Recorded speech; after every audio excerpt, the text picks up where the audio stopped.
అనగనగా ఒక రాజు ఉన్నాడు. ఆ రాజుకి 7 కొడుకులు ఉన్నారు. ఆ 7 కొడుకులు సరదాగా వేటకు వెళ్ళి 7 చేపలని తీసుకొచ్చారు.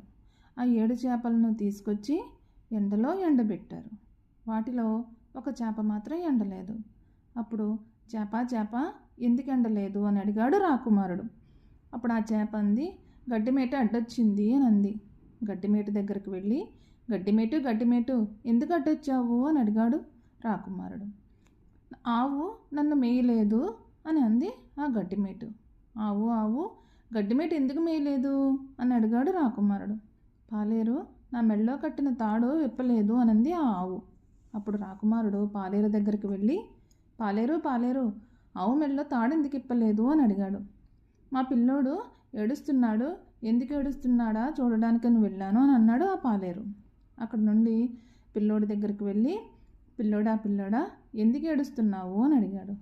నన్ను చీమ కుట్టింది అన్నాడు ఆ పిల్లాడు. చీమ పిల్లాడిని ఎందుకు కుట్టావు అని అడిగితే, నా బంగారు పుట్టలో వేలు పెడితే నేను కుట్టనా అంది ఆ చీమ. ఈ కథ ద్వారా మనకి ఏం తెలుస్తుంది? ఒక పని జరగాలి అంటే ఎన్నో అనుకూల పరిస్థితులు కలిగి ఉండాలి.